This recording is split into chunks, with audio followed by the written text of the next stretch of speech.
अज्ञानतिमिरन्धस्य ज्ञानजनं शलाकाय चक्षुरिमीलितं येन तस्मै श्री गुरवे नम।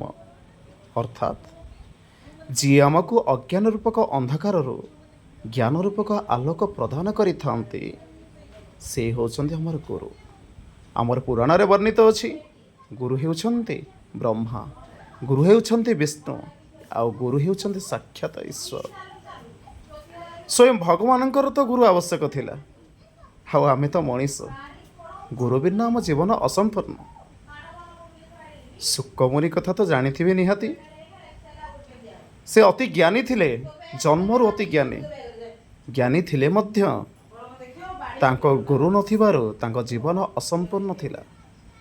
गुरुर आवश्यकता तांकर मध्य पड़िथिला, जोथि पई से संपूर्ण पूर्णता प्राप्त करि पारि नथिले। आ गुरु हासिल करा पड़े तांकर पूर्णता मिली सारिथिला।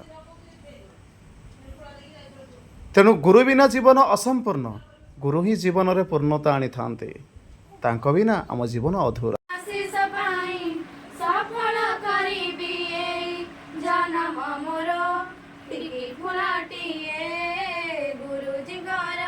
गुरु कृपा ओटे महक मोर सेवार सुबास जहटाई देवी फुटिबी गोलाप भଳି होइबी महत जानिब जगत बापूजी मोर भाई।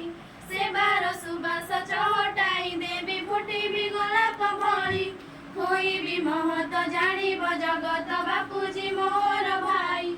जणे मा संस्कार जणे बा मंडल, जणे मा संस्कार जणे बा मंडल विश्व नवजागरणर मुक्त संगीत। ए शुभ समय आरंभ होइछि आम अनुष्ठानर गुरु दिवस। मु ज्योतिर्मयी मते गुरु दिवस विषय किछि कहबाक सुजोग मिलिथार मु निजको गर्व अनुभव करूअछि। मांद्रा जिल्लार सर्वपल्ली गाँव जन्म डॉक्टर सर्वपल्ली राधाकृष्णଙ୍କର। से दिने एक गर्व परिवार पिता थिले वीरस्वामी पुरोहित। से थिले जଣे दार्शनिक। से थिले गुरु भिତରେ गुरु अर्थात गुरुणाम गुरु। से दर्शन शास्त्र भଳି एक जटिल विषयକୁ एमिति सरल भाବରେ ବୁଝାଇ ପାରୁଥିଲେ ଯେ ତାଙ୍କ କ୍ଲାସ୍ ଚାଲିଥିବା ସମୟରେ ଅନ୍ୟ କ୍ଲାସର ପିଲାମାନେ ଆସିବାକୁ ଶୁଣୁଥିଲେ। ତାଙ୍କ ଜନ୍ମଦିବସକୁ ପ୍ରତିବର୍ଷ ଗୁରୁ ଦିବସ ରୂପେ ପାଳନ କରି ଆସୁଅଛି। ଏହି ସୁବିଷୟ ଧରାପୃଷ୍ଠରେ ଗୁରୁଙ୍କର ମହାନ କେହି ବି କହିପାରିବେ ନାହିଁ କି କେହି ବି ଲେଖିପାରିବେ ନାହିଁ। ଯୁଗେ ଯୁଗେ ଏହି ଗୁରୁ ଶିଷ୍ୟଙ୍କ ସମ୍ପର୍କ ସବୁବେଳେ ପବିତ୍ର ହୋଇ ରହିଥିବ। हिंदी कवि संत कवि कबीर दास कहते धरती सब कागज करो, लिखनी सब बना रहे। सात समुद्र की मशीन